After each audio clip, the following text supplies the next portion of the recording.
이렇게 얘기하면 조금 불행하다고 느끼실 수도 있지만 나는 시집 가는 것이 정말 쉬웠어요. 우리 남편의 경우 서울에서 유명한 대학교를 졸업한 후에 주목받는 대기업에 입사하여 30대 후반에는 차장까지 승진했어요. 반면에 나는 그에 비해 부족한 조건을 가지고 있었고 남편은 하청업체에서 계약직으로 일했어요. 아마도 남편의 삶을 구해주지 않았다면 결혼조차 할 수 없었을 거예요. 어떤 남편은 회사 미팅 중에 심장마비로 쓰러졌는데 우연히 그 당시 사무실에는 나 혼자뿐이었어요. 강제적으로 응급조치를 하고 119를 호출해 구조했는데 남편은 항상 내게 감사한다고 해요.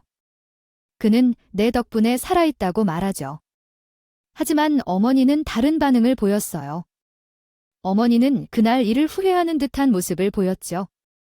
결혼 초반에 시댁에 머물렀던 어머니의 생신 파티에서 우연히 일어난 일이었는데 어머니가 남편의 손을 잡고 울면서 만약 과부가 아니었어도 내끼리 결혼하지 않았을 거야 라는 말을 들었어요. 당신이 무엇을 아쉬워해서 동네 사람들도 보지 않을 정도로 무리한 상황에 결혼했는지 나는 천추의 한이다. 한이야 없는 집구석이 더 뻔뻔하다고 예미라도 없었으면 저 집구석에서 어떻게 살아도 뜯어 먹으려고 난리일 텐데.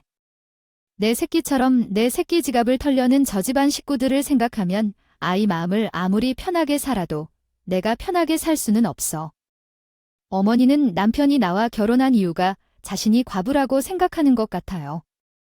더 좋은 자리가 있는데 모두 과부인 자신 때문에 부담스러워 쥐뿔도 없는 저를 아내로 맞았다는 식으로 이야기하셨어요. 엄마, 그게 무슨 소리예요?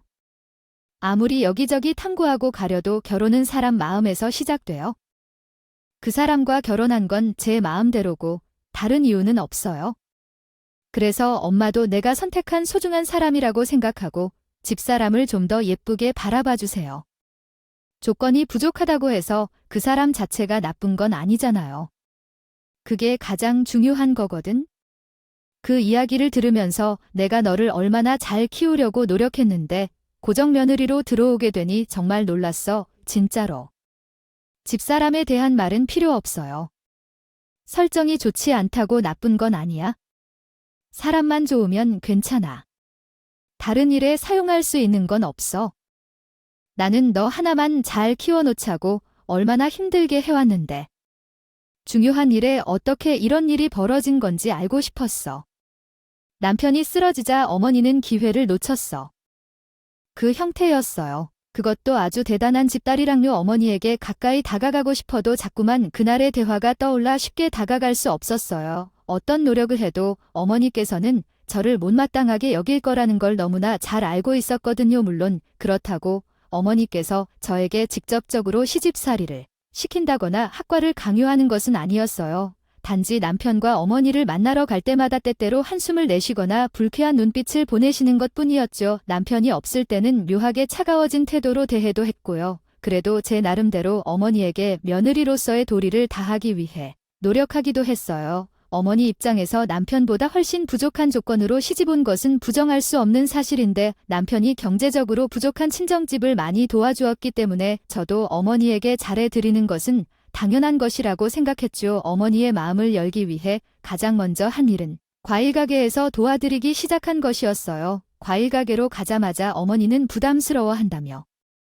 거절을 해주셨지만 가을이 되자 아주머니가 이사를 가셨고 오랜 시간 도와주던 삼촌도 건강 문제로 그만두셔서 어머니께서도 어쩔 수 없이 받아주셨어요. 어머니는 냉랭한 시어머니긴 했지만 생엄한 하나만큼은 알아주셔야만 했어요. 다른 사람들이 1년도 버티기 어려운 과일 가게를 20년간 운영하고 유지했다는 것만 언급해도 많은 사람들이 인상 깊게 받아들일 것입니다. 나는 너 하나만 잘 키워놓자고 얼마나 힘들게 해왔는데. 중요한 일에 어떻게 이런 일이 벌어진 건지 알고 싶었어. 남편이 쓰러지자 어머니는 기회를 놓쳤어. 어머니가 운영하는 과일 가게는 아파트 단지 근처에 위치해 손님들이 많을 것으로 보이지만 한때 번창한 뒤 다시 성과 없어지는 것이 과일 가게의 성격 때문에 20년 동안 지속적으로 과일을 판매하고 계신 것만으로도 대단한 일입니다. 어머니는 완전히 사랑받고 계셨던 동네 이웃들의 마음을 사로잡았으며 과일 가게에서 성공적인 장사를 이루었습니다. 그러나 장사의 신으로 불린 어머니도 피할 수 없는 상황이 있었습니다. 그것은 대형마트의 등장이었는데 대형마트가 들어오면서 매출은 급격히 감소했습니다. 시간이 흐를수록 상가의 월세를 간신히 내지 못하는 상황이 되었고 남편은 월세를 대신 낼 것을 제안했지만 어머니는 이를 거절했습니다. 어머니는 다른 수익 모델을 찾아야 한다고 판단하고 결국 과일 주스와 샐러드 배달을 시작했습니다. 손님들이 급격히 줄면서 창고에 쌓인 과일들을 버리게 되었습니다. 아까운 어머니께서 배달원을 고용하여 샐러드와 과일 주스를 판매하기 시작한 것이었어요. 농약을 전혀 사용하지 않은 유기농 과일로 만든 주스라는 점에서 아파트 단지 사람들뿐만 아니라 동네 사람들까지도 과일 주스를 주문했고 그 결과로 가게의 매출은 회복하는 것을 넘어서 더 상승하게 되었어요. 과일 주스의 판매량이 늘어남에 따라 어머니께서는 과일 가게 위에 위치한 사무실까지 계약하시며 전문적으로 과일 주스를 제조하기 시작하셨어요. 그러나 제가 하는 일에는 큰 변화가 없었으며 여전히 과일 가게의 도매와 판매를 담당하고 있었어요. 어머니는 돈을 잘 벌어들이는 일일수록 관심을 가지고 계시며 직접 사람을 고용하여 과일 주스를 만들게 하시기도 했지요. 어머니에게 큰 기대를 하진 않았지만 조금 서운한 마음도 있었어요. 어머니가 제게 너무 엄격한 것 같았거든요. 그러던 중 제 평화로운 일상을 뒤집어버린 일이 발생하게 되었어요. 보통은 2층 상가에서 내려오지 않던 어머니께서 그날은 평소와는 다르게 고운 옷을 입고 과일 가게 앞에 서 계셨어요. 이상한 일이었지만 어머니가 세련된 옷을 입고 나타나는 것을 보니 더 이상 기다릴 수 없어서 혼자 더 나아가서 어머니를 잡았소. 안녕하세요. 어머니가 입은 옷으로 의문을 가졌지만 차에서 내리고 건물주를 만나며 인사를 하게 되어 놀라운 일이 있었어요. 원래 건물주도 우리 어머니가 만드신 과일 주스를 듣고 맛을 보기 위해 가게를 찾아왔고 언젠가 들어보는 인삼주보다도 훨씬 맛있다고 하더군요. 그래서 조금만 인심을 베풀어 주시면 우리 며느리에게도 줄 수 있을 만큼 만들어주면 좋을 텐데요. 우리 아들은 결혼한 지 벌써 3년이나 됐는데 아내가 아들을 안 받아주니 속상하다고 해요. 이번 해에는 손주를 안겨볼 수 있도록 조정사장이 도와주신다면 돈은 많이 주게 돼요. 다른 분들이 아니라 우리 대표님의 부탁이면 거절할 이유가 있을까요? 노력하여 일을 잘하고 적극적으로 지원해야겠죠. 아낌없는 과일로 만든 주스는 사람들의 마음까지 열 것이고 대표님께서도 잘 아시겠죠? 정 사장님을 좋아하는 것이라니 대표님이 연약한 과일인 나를 알기에 마음이 움직인 건가요?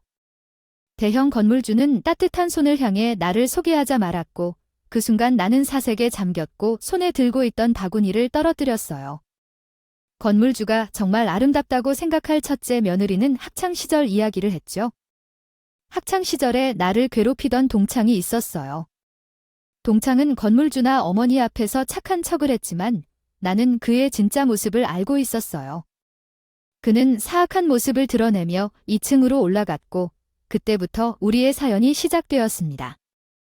일 전 아버지의 일로 인해 가정이 어려운 시기를 겪었고 우리는 창고에서 살게 되었어요. 이후 동창과 나의 사연은 16년 전으로 거슬러 올라가야만 했어요. 그때부터 우리의 악연이 시작되었습니다. 동창이네는 회사 대표님 가족의 딸이었어요. 대표님과 부인께서는 우리 가족이 적당한 곳이 없었기 때문에 우리를 대접해 주셨어요. 때때로 아버지를 운전사로 쓰거나 어머니를 가정부로 고용하기도 했죠. 그것도 무급으로요. 부모님에게 못된 행동을 배운 동창이는 방청소나 숙제를 부정기적으로 돕기도 했어요. 어느 날 동창이는 부인의 아름다운 다이아몬드 목걸이를 훔쳐 팔았어요. 그 후 우리 가족은 창고에서 쫓겨난 채 추운 겨울을 보내야 했죠. 동창이는 그 목걸이를 훔친 사실을 숨기고 있었는데 그 사실이 드러나면서 우리와의 인연은 끊어졌어요. 그렇게 동창이는 우리를 잊어버릴 줄 알았지만 인연은 역시 깊었나 봐요. 아무렴 그때 목걸이가 발각되었어도 우리를 쫓아난 게 좋았을 텐데 우리 가족을 도와준 대가로 몇 번의 일을 대신해 주었지요. 그동안 돈도 안 쓰고 살았던데 말이에요. 동창이야, 16년 동안 변한 게 없는 거야. 나이를 들었는데도 변명도 없이 말이야. 시어머니는 진실을 알아야 해요. 얼씨구 심한 사람이 있네요. 과일을 나르는 장사꾼인 나는 너무 설레서 사람을 대접해줬는데 내가 진짜로 내 등급의 상대라고 느껴졌어. 너무 당황스러워서 내 안에 100마리의 구렁이도 없는데 너보다는 훨씬 더 행복한 삶을 살고 있는 것 같았어. 나한테 호의를 베풀어준 것을 감사하게 생각했는데 다음날 동창이 나를 찾아와 갑질을 시작했어. 과일을 한 입 빼어 물면서 환불을 요구하고 때로는 내 과일을 쓰레기통에 버려놓기도 했어. 하지만 더 속상한 건 그의 엄마가 나를 향한 태도였어. 엄마는 동창을 옹호하며 내게 갑질을 하고 동창을 내 가게로 데려와 강요하는 일도 있었어.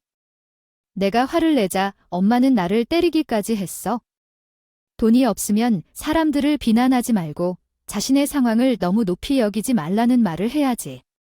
계속해서 과일 가게 앞에 앉아 있으면서도 혼자 남부럽적인 말을 늘어놨지만 결국은 집으로 돌아갔어.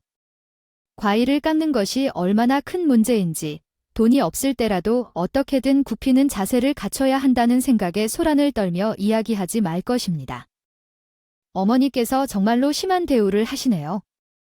제 눈에 안 맞을지라도 식모살이까지 시키다니요. 어머니께서 저를 가치 없는 파리의 새끼라고 생각한다고 말씀하신 건가요? 큰소리치기는 아무리 열심히 노력해도 무엇 하나 인정해주는 사람이 없다면 어떻게 원할 수 있겠어요? 며느리라고 한다고 그만큼의 가치도 없는 것인지요. 소비하여 돌아다니기만 하는 파리처럼 아무 소용이 없다는 건가요? 이런 잔인한 대우를 받는 것은 집안이 망할 것 같아 당장 사과하고 가게로 가라는 어머니께서 정말 실망스러우신 것 같아요. 큰일이 있을 때 굽는다는 말이 있잖아요. 얼마나 건물주께 인상을 주어야 하는지 이런 상황일 때는 그래도 며느리 편을 들어주어야 하는 게 맞는 것 아닌가요? 너무 마음이 아파서 핸드폰도 꺼놓고 잠에 들었어요. 가게에 가지 않겠다고 다짐했지만 몸이 적응되면서 과일 가게를 여는 시간에 맞춰 눈이 떠지더군요. 그래서 그냥 가게로 출근하기로 했어요.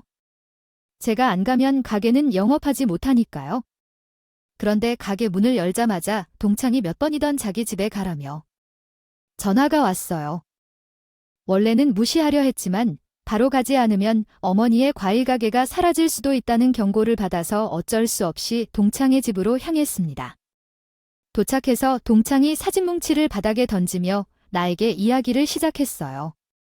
사진 속에서는 어머니가 마이크를 잡고 열심히 연설하고 있는데 그 앞에서 다른 아줌마들은 집중해서 듣고 있는 모습이 찍혀 있었어요. 동창은 발로 사진을 건드리며 내게 다소 믿기 어려운 이야기를 했어요. 너희 어머니가 다단계 사업을 하고 있어? 주스를 팔아서 돈을 벌려고 하는데 이런 사람이랑 시어머니로 살 수 있을 것 같아. 누나도 참 비정한데 이런 소리까지 하면 참. 내 시어머니랑 공모하여 사람들을 속이고 있다는 소문이 돌고 있어. 그렇게 말이야. 지금 당장 가게 앞에 가서 너희 시어머니의 짓을 시원하게 까발려줄까? 내가 이 정도로 인간 이하인 줄은 몰랐다. 내가 부잣집에 시집 갔다고 모든 세상 일이 다 내 마음대로 굴러가는 줄 알아? 아무리 우리 어머니가 장사에 목숨을 건 사람이라고 해도 상도덕은 아시는 분이야.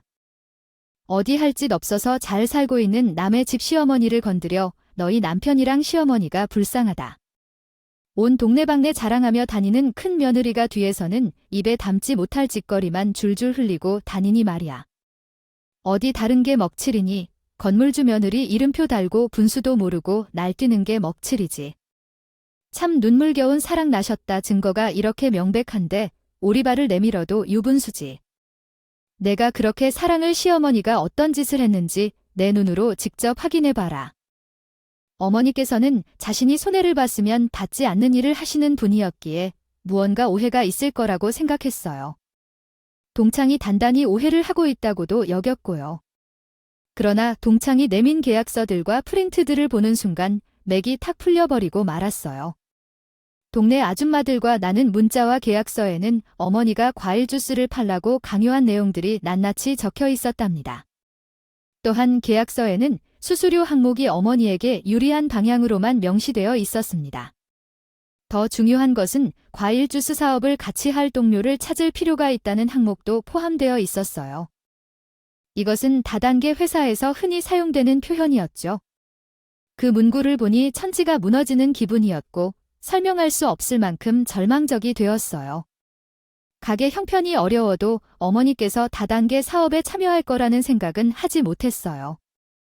시어머니가 이웃 아줌마들을 속여서 우리 집 가정부 아줌마에게 미약한 금액도 지급하지 않고 보내버렸대요. 아줌마가 돈이 필요해서 탐닉을 할지도 몰라요. 사람이 많은데 이 소문이 퍼지면 과외 가게도 망하고 다시는 이 동네에서 사업을 못할지도 몰라요. 어떡해요? 어머니가 다단계 사업을 하다니 말도 안 돼요. 사과가 필요하면 나도 무릎 꿇어 사과하겠다고 해요. 이 사건은 비밀로 해줄 거예요. 어머니는 아무 이유 없이 사람을 속일 사람이 결코 아니에요. 잘못 생각했거나 어떤 이유가 있을 거예요. 네, 내 무릎에 금덩이를 박은 줄 알아요. 이제 귀에 물려들을 말이 필요 없어요. 사정이 있어요. 네가 웃긴 소리 할 때구만. 남의 지갑에서 현금을 훔치는 일이야. 도둑이나 머니나 다를 것이 없다. 다른 사람의 돈을 써서 황홀하게 놀이하던 것을 계약서에 다 적혀 있으니 너는 아직도 너의 시어머니가 부처님이라도 된다고 생각하는 건가? 알아먹은 것은 알지만 그래도 너는 참 미련스럽다. 도둑질이나 사기꾼을 구원자로 믿는 것을 보니 말이야. 내가 시키는 대로 다 할 테니 제발 우리 어머니에게 한 번이라도 기회를 줬으면 좋겠어. 그래. 분명히 내 입으로 직접 말했다. 시키는 대로 다 할 테니까. 제발 어머니에게 한 번이라도 기회를 주시죠. 세상에. 아니, 너는 나 같은 동창인 운 좋은 줄 알아. 이게 무슨 세상 천재가 집안일 도와주는 대가로 친구의 시어머니 허물을 덮어주는 동창이 어디 있어. 아, 내가 뭐든 시키는 대로 다 할 테니까. 맞아. 집안일 하는데 300씩 주면서 사람을 부리는 것도 참 껄끄러웠지. 잘 됐어. 너는 나 같은 동창인 운 좋은 줄 알아. 이게 무슨 세상 천재가 집안일 도와주는 대가로 친구의 시어머니 허물을 덮어주는 동창이 어디 있을까? 아, 물론 허물을 덮을지 말지는 내가 나한테 얼마나 잘하느냐에 따라 다르겠지만 말이야. 정말 비참한 상황이었어. 어쩔 수 없어요. 물론 어머니가 잘못을 저질렀다는 것은 맞지만 이런 상황에서도 어머니를 도와주고 싶어 했어요. 어머니에게 과일 가게가 남편 다음으로 중요한 것이었기 때문에 과일 가게를 살려야겠다고 생각했을지도 모르겠어요. 채고 빌자. 동창은 고민하는 척을 하면서 자기 가정부로 하게 내세웠다. 번역, 그는 무급으로 가정부를 했다. 어쩔 수 없어. 동창은 내가 머물렀던 오피스텔과 신혼집의 주인족이 동시에 나의 가정부가 되어버리면서 과외 일을 그만두게 됐어. 과일 가게 문을 닫는 시간에 전화를 하면서 가정일을 시키고 남편과 시어머니는 항상 나를 꾸짖었어. 남편은 네가 왜 그리 돌아다니냐면서 내게 냉소를 던졌고 시어머니는 이런 건 한 번도 안 했는데 왜 난 다 해야 하니 라고 욕을 했어. 어쩔 수 없이 내가 청소하는 모습을 지켜보며 집을 보다 어질게 만드는데 그 이유는 나를 괴롭히고 싶어서였어. 그래서 더욱 고달픈 일이었다. 어머니의 말이 목구멍까지 차올라 울컥하곤 했어. 하지만 내 남편에게 충격을 주지 않기 위해 입을 꼭 다물었어. 어머니를 옥죄어 가서 손을 모으며 진심 어린 말을 했어. 이렇게 부탁드릴게요. 현실이 그렇지 않은데 사업이라는 것은 과일 주스만 만드는 게 아니에요. 어찌됐든 다른 사람의 주머니를 뒤지는 것은 말도 안 되는 일이며 어머니께서도 이렇게 했던 적이 있습니다. 죽음의 위기에 처해도 다른 사람을 해치지는 않겠다고 약속했습니다. 이제 다단계 사업을 그만두어 주세요. 어머니에게 눈물을 흘리며 부탁했지요. 하지만 동창으로부터 압박을 받고 있는 사실을 어머니에게 말하지 못했습니다. 자기 이름이 건물주에게 들통이 날 경우 어떠한 보복도 받아들일 준비를 하라는 충고로 공포에 사로잡힌 것입니다. 지금 이런 말을 하는 건 무슨 소리인가요? 쓸데없는 이야기를 들었나 봅니다.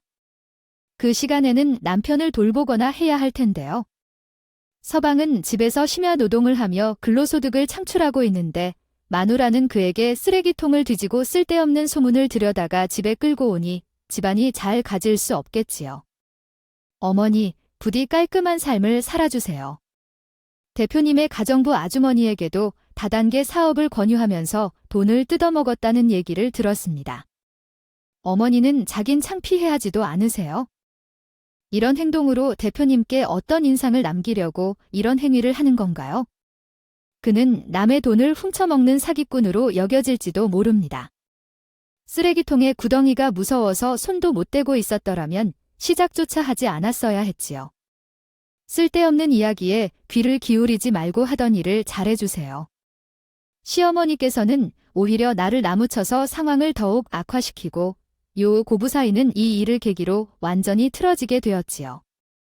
엎친 데 덮친 격으로 동창은 가정부 일에 이어 돈까지 요구하기 시작하더라고요. 초조해질 뿐이었어요. 시어머니에게 월급을 받는 쪽쪽 친정엄마의 병원비를 쓰고 있었기 때문에 동창이 요구하는 돈을 지불하는 것은 정말 불가능했습니다. 그래서 돈을 주지 못한다고 말을 하자 동창은 저를 더욱 못살게 굴기 시작했네요. 급기야 영업시간임에도 불구하고 저를 불러내기 시작하더군요. 제사상에 차리라면서요. 이미 동창에게 흠이란 흠은 잡힐 대로 잡혔기 때문에 어쩔 수 없이 제사상을 차리게 되었지요. 어머니의 과일 가게를 지키기 위해서요. 동창이 소파에 누워 텔레비전을 보는 사이에 저는 혼자서 전에 부치고 국을 끓이며 제사 준비를 시작했어요. 음식 준비를 하느라 진이 다 빠진 찰나 초인종이 울리고 현관문을 여는 순간 깜짝 놀라게 되었지요. 그 앞에는 시어머니께서 있으셨거든요. 얼빠진 얼굴로 뒤집개를 든 채 서 있자 뒤이어 박장대소를 하는 동창의 웃음소리가 들려오더군요. 고개를 돌리자 동창은 눈물까지 훔치며 자신이 어머니를 불렀다고 대답을 했고요. 제가 돈을 줄 형편이 안 되자 어멜니에게 돈을 뜯어내야겠다면서요. 그동안 그쪽 며느리는 실컷 뿌려 먹었으니 이제 아줌마한테 돈이나 뜯어내고 이 짓도 그만하려고요. 저도 양심이라는 게 있는데 어떻게 약점 하나 잡았다고 사람이 계속 부려먹을 수 있겠어요? 제가 말한 돈은 확실하게 준비해 오신 거 맞죠? 눈칫밥 꽤나 드신 분이니까 제가 무슨 말 하는지 잘 아실 거라고 믿어요. 원래 장사라는 게 신뢰가 제일 중요한데 장사신이라고 소문을 하신 분이 다단계에 손댔다고 하며 사람들이 어떻게 생각하겠어요? 이게 무슨 말이냐? 그럼 그동안 내가 늦게 들어온 것이 다 이 집 종노릇 때문이라 그 말이냐? 아줌마가 남의 돈을 끌어모으면서 두 다리 뻗고 꿈나라에서도 돈 셀 동안 우리 불쌍하신 며느님께서는 꽁으로 제수발 드느라 고생이 참 많으셨어요. 그것도 잘난 시어머니 때문에 말이에요. 그러니까 지금까지 돈 한 푼 못 받고 개고생한 며느리 생각해서라도 빨리 저한테 돈을 줘야죠. 지금 당장 어머님 건물에서 나가서 거짓 꼬락서니로 전국 팔도 돌고 싶은 게 아니라면요. 아이고, 주야. 그럼 지금까지의 못된 것 때문에 우리 며느리가 동네 똥개보다도 못하게 부림당하면서 개고생을 했다 그 말이냐? 아이고, 이 불쌍한 것. 혼자서 얼마나 고생이 많았을까? 아줌마, 지금 그렇게 남의 집바닥을 치면서 여유분의 때가 아닐 텐데요. 조금 있다가 저희 어머니 아버님 제사 지내러 오실 거예요. 그때 되면 제가 어머님한테 무슨 말을 할지 모르는데 계속 이렇게 평판 좋게 바닥만 치고 계실 건가요? 동창이 화를 돋우는 식으로 비꼬자 어머니께서는 주머니에 있던 핸드폰을. 그래서 그 여자는 얼굴을 창백히 하고 조용히 사라져 버렸어요. 어머니는 그녀가 살아서 볼 일 없을 것이라고 생각했어요. 아들은 인간이 아니라 돌 같다고 아내에 대해 말했어요. 그 용기 없는 여자를 쫓아내고 남은 돈을 찾고 가게를 조용히 폐쇄하고 장사에 실패했다고 마음속으로 생각했어요. 20년간의 노력이 물거품으로 사라진 것을 견딜 수 없었어요. 자책에 빠져 그리움에 빠져 있었고 어머니는 그때까지도 냉정하게 마주했어요. 동창의 어머니는 아들의 말에 대해 속으로 비웃었으나 눈에는 표정 없이 고요했어요. 그러다가 용서는 하되 오랫동안 기억 속에 가득한 것이었어요. 마치 그녀의 행동이 나쁜 것을 의도한 듯이 빈자리를 남김없이 채우는 것. 어머니는 차분한 미소를 짓고 핸드폰을 꺼내 동창회 앞으로 내미셨어요. 내가 망해도 시골에서 그만이지, 시어머니는 당당하게 말했습니다. 물 흐리는 속셈이라고 하니 그렇으나 당신이 더는 그러게 생각하지 말라고 경고했습니다. 협박은 이루어지지 않아 무섭긴 당신이 생각했던 것보다 상황이 애매해졌습니다. 이민희 CM에게 가서 상황을 얘기해보세요. 학병한테 용기를 내주는 그쪽 며느리가 잘난 척하지 말고 좀 참는 게 어때요? 어머니는 동창에게 말했습니다. 동창은 파랗게 질려 창백해졌습니다.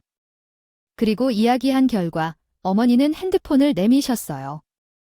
어머니의 핸드폰 안에는 동창이 낯선 남자와 결혼식을 올린 사진이 담겨 있었습니다. 어째서 길게 버스 운전자로 확인하라고 해서 암만 듯이 아랫잔등이 어두우면 그 집주인이 되라고 했는지 몰랐어요. 꿈속에서도 그런 생각을 하지 못했었는데 예상하지 못한 일이었어요. 그 어머니는 주스를 팔아서 모은 돈으로 과일가게 근처 아파트를 사신 거라고 하더라고요. 우연히도 그 운전기사는 고등학교 동창이자 어머니가 샀던 아파트에 집세 세입자로 들어가게 된 거였고, 오래된 집이었기에 어머니는 화장실을 고치고 벽을 칠하기 위해 운전기사의 허락을 받았는데, 그때 우연히 동창과 운전기사의 결혼 사진을 보게 되었죠.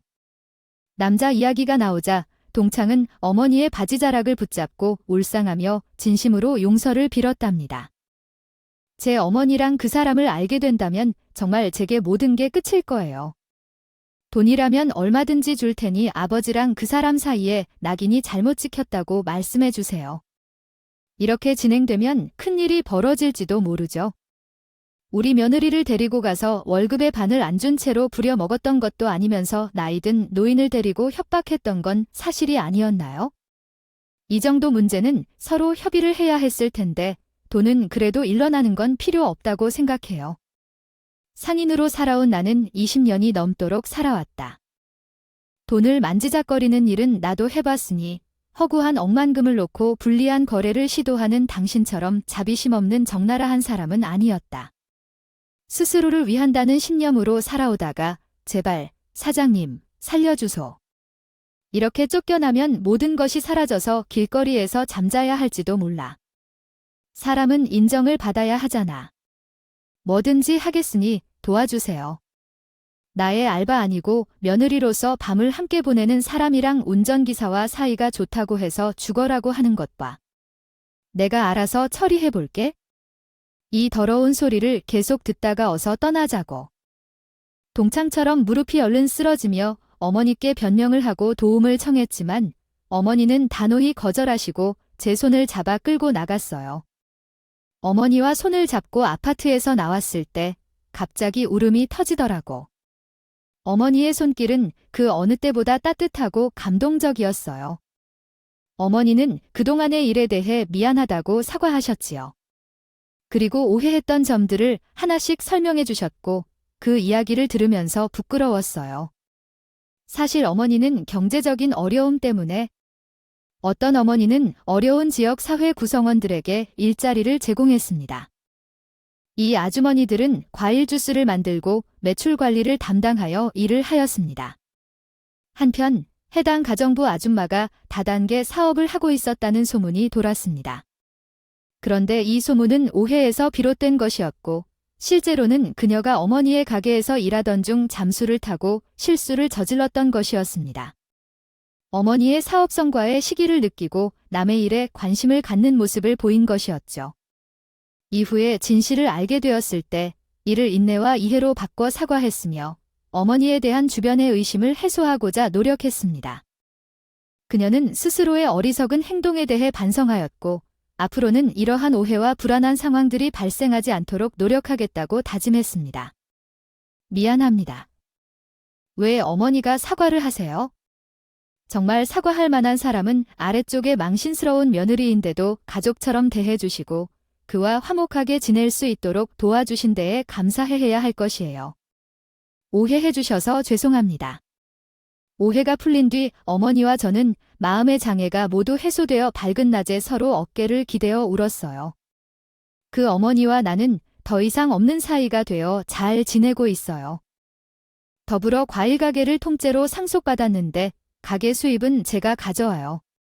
어머니가 가게를 준다고 해서 돈을 낭비하는 건 아니지만 돈 벌 때마다 만족스러워해요. 마침내 어머니로부터 찬양을 받았다는 생각에 행복해요. 현재 제 인생에서 가장 행복한 순간을 보내고 있지만 주변 이야기를 들어보니 예전 동창들은 자신들이 과거에 저지른 실수의 대가를 갚아가는 모습을 보입니다. 건물주의 아들에게서 위로금 한 푼 받지 못하고 쫓겨난 이야기만 들어도 그래서 뭐하고 넘겼지만 가게로 찾아온 동창이 비참한 모습으로 무릎을 꿇고 울먹이며 상처를 토해내니 정말 이대로 내 손은 빈손이야. 시어머니의 잘못은 나는 물어보지도 않을 테니까 부디 돈만 벌 수 있게 해줘. 정말 내가 뭘 하든 다 알 수 있게 골고루 진상질이나 하는 꼴이 어이가 없어. 온 세상에 일할 사람이 너 하나 남았다고 해도 일 시킬 일은 없을 것이니 잘난 너 내 연남이나 찾아가 부잣집 운전사로 일했는데 너 하나 먹여 살리겠어? 그 자식이 옆에 있었으면 나가 너한테 이렇게 거짓으로 찾아와서 사정을 했겠니? 그 자식은 상관남 소송 걸리자마자 전 남편한테 싹싹 빌면서 제발 운전사 일 계속할 수 있게 해달라고 하더라. 다시는 나랑 만나지 말란 소리 듣자마자 나는 안중에도 없이 도망가는데 얼마나 새롭고 비참한지.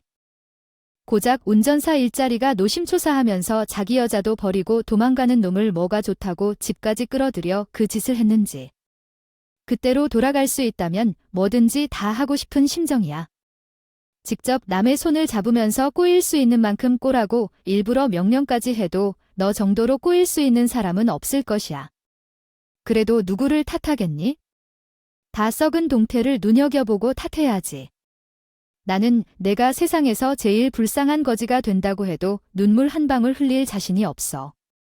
쓸데없는 짓으로 힘을 빼지 말고 내 눈에서 사라지는 게 어떨까? 원하는 대로 다 해줄게. 나 좀 살려줘. 사실 나도 우리 친정집에 폭망한 후에 취직한 거고 어디 비비도 없어서 내가 너에게나 시어머니에게 인간다운 행동을 해야겠다 인정해. 그래서 너랑 함께 있으면서 살게야. 사실 다른 사람에게 연락 끊길까 봐 답답할 것 같아. 그래서 너 곁에 있으면서 어떻게 살아가는지 지켜보고 싶어. 정아야, 더 이상 탈락할 수 있는 낭떠러지는 없어. 돈 한 푼 없이 남은 널 걷어먹이기 싫어. 쫄딱 망해도 재수 없는 게 묘한데 다시 한번 말하지만 널 걷어먹이면서 일 시키는 건 싫어. 당장 나가서 동창의 바람을 씁쓸해하는 건물주는 로펌 변호사 3명 쓴 탓에 실가락지 하나도 못 쓴 채 쫓겨난 모양이었어. 친정이라도 도와줬다면 괜찮을 텐데 친정도 도와줄 상황이 아니어서 집을 내보내는 망신을 당해. 눈물 콧물을 닦아주어 봐줄까 했지만 시어머니께서 동창에게 일자리를 주겠다고 했어. 동창은 흥분하여 바닥에 주저앉다. 엄마에게 인사를 드렸고 자식을 곁에 둔 채로 여기서 내가 받은 양잔을 만들어 먹는 것이 훨씬 더 좋다고 생각해요. 아무리 이해해줘도 먹지 못하는 사람의 성격은 죽어도 죽을 수가 없는 법이에요. 엄마께서도 더 잘 아시잖아요. 옆집 상인 할머니는 아직도 엄마가 멀티레벨 사업을 하고 있다고 소문을 내고 다니는데 예로워도 어디 달라요? 약해진 모습에 이용하지 말아야 해요. 지금은 배가 고프고 힘들지만 발톱을 감추고 있는 것이 현명하겠지만 언제 다시 우리 가게를 엎어놓을지 모르니까요. 특히 집을 나가서 가게를 운영하는 것도 아닌데 바람 부는 며느리를 받아들이면 사장님도 화를 낼 텐데 어떡하나요? 아무리 쥐라고 해도 2번 걸린 쥐더든 피해갑니다. 소식조차 모르는 먼 곳으로 떠나서 무슨 생활을 하는지 모르겠지만 지금 얼마나 고민하며 살아가는지 생각하면서 천장에 발차기 하기보다는 곁에 두고 부려먹는 것이 훨씬 더 나아요. 감사합니다. 받은 은혜를 잊지 않고 보답하겠습니다. 남들은 앞으로 고통을 겪으면서 눈물을 흘리면서 생각하고 앞으로는 일만 하라는데요. 정말 눈물이 나올 정도로 엄마께서 동창생에게 가혹하게 대하셨어요. 음압기 대신에 맷돌로 과일 주스를 만들며 최저시급만 주면서 말이에요. 물론 근로시간을 준수하면서 일을 시키기는 했지만 하루에 8시간 동안 맷돌을 간다는 것이 보통 일이 아니었기에 동창은 눈물 콧물 빼며 맷돌을 갈게 되었지요. 그리고 가끔서는 동창한테 이런 말을 해요. 너 맷돌 가는 거 힘들면 우리 집에 와서 청소랑 빨래 좀 해라. 그게 더 쉬울 거 아니야. 그럼 아주 좋다고 저희 집에 와서 가사도우미 일을 하고 있는 중이에요. 그리고 더불어 허위 사실을 유포한 건너편 과일가게 주인은 명예훼손으로 고소를 한 상태예요. 변호사가 말하길 곧 있으면 벌금형에 처해질 것 같다고 알려주더라고요. 비록 수많은 고비로 인해 힘든 나날도 있었지만 그래도 고비를 넘기고 나니 행복한 일뿐인 것 같아요. 제일 행복한 것은 시댁에 녹아들어 허울뿐인 가족이 아닌 정말로 정을 나는 가족이 되었다는 점이에요. 앞으로 바라는 것이 하나 더 있다면 그건 어머니와 함께 오랫동안 과일 가게를 운영하는 것이랍니다. 제가 어머니를 위해 희생했던 마음을 어머니도 진심으로 알아주시고 저의 진면목을 알아주시니 이런 복이 또 온 것 같아요. 역시 사람은 한결같으면 언젠간 누구에게라도 인정을 받는 것 같다는 경험을 하게 되었습니다. 여러분들 중에서도 비록 지금은 남들이 인정해주지 않고 혼자서 걷고 계시는 분들이 계시다면 언젠가는 여러분 뒤에 많은 사람들이 여러분을 지지하고 있을 거라고 조금이나마 희망을 전하고 싶어요. 그동안 저의 이야기를 경청해주신 분들께 감사의 말씀을 전하며 이만 물러가도록 하겠습니다. 감사합니다.